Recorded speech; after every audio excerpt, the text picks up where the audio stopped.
This house is mine. I paid for it. Get out. You won't survive without me on your part-time wages. Ha ha ha. Henry sneers and gleefully unfolds the divorce papers. My name is Olivia and I'm 33 years old. Recently, I started working part-time at a nearby grocery store. I met Henry, my husband, at work. We got close, married 3 years ago, and I left my job soon after. Even though I wanted to continue working after marriage, Henry insisted that I become a homemaker.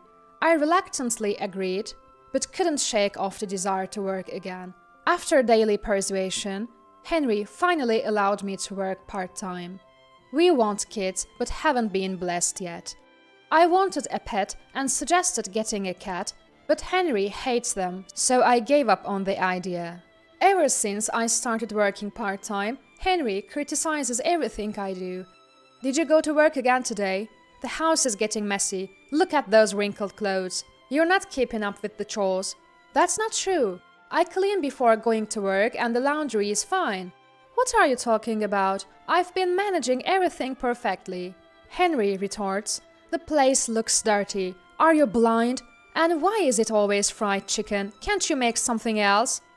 I don't make fried chicken that often. I try to vary our meals. I made your favorite fried chicken despite being short on time. I've prepared a variety of dishes. Henry doubles down when I push back. So, you're blaming your part-time job? Don't act so high and mighty. I earn enough for both of us. Do your chores properly and stop making excuses. It's embarrassing to see you work so hard for such a low wage. Henry always belittles me and my job. He wanted me to be a homemaker to maintain his image, not because we needed the money. He disapproves of my part-time job and takes every opportunity to mock me, asserting his financial superiority to unleash his verbal abuse. Even though he's my husband, I can't stand it when he degrades my work with harsh words. His words were ruining my mood every day. One day, we decided to go on a long-awaited drive to his parents' house. I had been irritated with him for a while, but I thought this outing would be a good break, so I was happy. At the time, I couldn't imagine that the visit to my in-laws would turn out the way it did. We drove for a few hours and finally arrived at his parents' home, where his mom was waiting for us. His mom, who lives alone, greeted us warmly. We had dinner prepared by her, and then my husband left to play poker. As his mom and I were doing the dishes, I noticed her demeanor change. She had been calm, but now her expression was stern. Wondering what was wrong, I made some coffee, and we sat down on the sofa. Then she spoke up. Olivia, Henry told me you've been working part-time. Why do you need to work when Henry has a good job? And it sounds like you're not taking care of the house because of it. I was taken aback by her sudden questions. No, that's not true. I'm doing my part-time at home. She widened her eyes dramatically. I heard everything from Henry about how poorly you keep the house. Lying won't help. Henry has been suffering alone. He comes home to a dirty house after a hard day's work. You're even failing at cooking decent meals. Quit your part-time job. No one at your workplace would even care if you left. Your job is to be a homemaker. Don't embarrass yourself as Henry's wife. She's an old-fashioned woman who got married right after school and has never worked outside the home. My husband also believes that's what a wife should be like. That's why they both dislike the idea of me working. But her words were too much. I felt devastated by her heartless comment that my job doesn't matter and that no one would miss me if I left. I find my part-time job rewarding and everyone there is nice. They treat me well and rely on me. Tears filled my eyes as I couldn't believe they thought so little of me. What shocked me even more was that my husband was talking badly about me behind my back. I do manage our home. Actually, because of my part-time job, I've been putting in more effort to manage the house well. I know my husband's job is tough, so I've been doing my best to support him. But to think that he and his mom were talking bad about me over the phone, I just couldn't believe it. I was quite depressed for a few days, but then I remembered my dad's face. Ever since Mom passed away, he's been living alone in our family home. I haven't seen him for a while because I've been busy. I felt like hearing his voice, so I called him. Usually, he picks up right away, but that day the phone kept ringing. When I started to worry about why he wasn't picking up the phone, finally Dad answered. "Olivia, long time no see. How have you been?" Hearing Dad's calm voice, I felt relieved and tears started to flow. "What's going on? You didn't pick up for a while. Should I call back later if you are busy?" It seemed like Dad was out of breath. "No, sorry about that. I fell down the stairs recently and hurt my back. I can only move slowly right now, but it's nothing to worry about. I'll be fine soon. More importantly, is everything okay with you?" I was genuinely shocked. I couldn't believe that my athletic dad had fallen down the stairs and hurt his back. "No, I'm fine. Just please take it easy and get better soon. I'll come visit you before long." Though Dad kept saying he was fine, I started to worry. He's getting up there in age, and injuries could take a long time to heal. I had always taken his vitality for granted, but now I was anxious. Climbing stairs every day means there's always a chance he might trip and fall. On top of that, the stairs at my childhood home are pretty steep. The house is old, too, which means there are high steps leading into the entrance and bathroom. I became increasingly worried about Dad navigating the house while nursing his back. What if he seriously injured himself? I couldn't stand the thought. I had always wished to live closer, and now it seemed there was no time to hesitate. I made a significant decision to build a safer, more comfortable house for Dad near me. I had a hidden source of income that even my husband didn't know about. I had inherited an apartment business from my grandpa. Though technically it should belong to Dad, he had put it in my name for just-in-case scenarios. Dad always told me it's best not to talk about this, so even my husband doesn't know. I had saved all the rental income up until now. With that money, I could build Dad a new home. I've always been a worry for my dad, never really been able to give back to him. Now, I finally have a chance to give him the best gift of his life. The thought made my heart soar. However, building a new house would cost a significant amount, so I first needed my husband's understanding. I was on pins and needles, expecting another complaint and a big no. But instead, the response was, "You know, you might be right. Considering our age, maybe a new home is a better idea." Far from opposing, he graciously agreed. "Just don't come crying to me if you can't actually pull it off," he said, undermining me once again. Though it made me mad, I didn't want another fight, so I let it go. Now, the path was clear. I immediately started to search for reputable contractors and pushed ahead with the plans, though my husband didn't seem pleased. He didn't complain, but I could tell he wasn't fond of the idea. Then, one day, I was shocked when I went to the bank to withdraw money for groceries. $3,000 was missing from our account. I was shocked to see $3,000 missing from our joint account.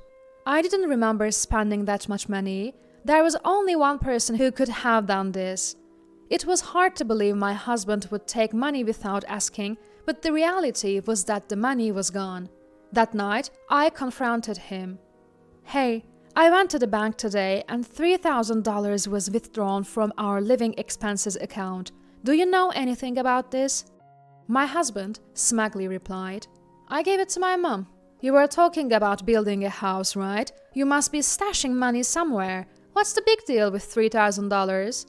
I couldn't believe my ears. "Why did you have to give her the money? It's not like my mother-in-law is broke. And that money is for our living expenses. You can't just give it away without asking me. That's totally unfair."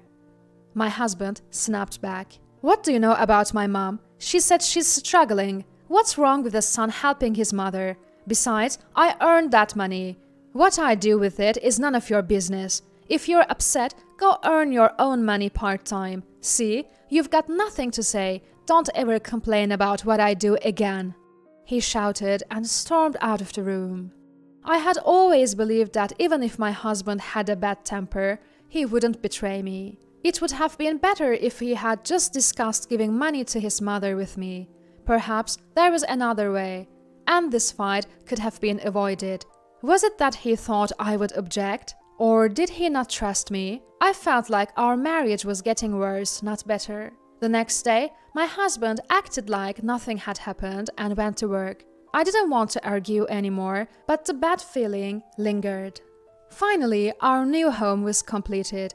Thanks to a helpful construction company, we managed to build a beautiful home. I had arranged for a moving company to help my dad with the packing.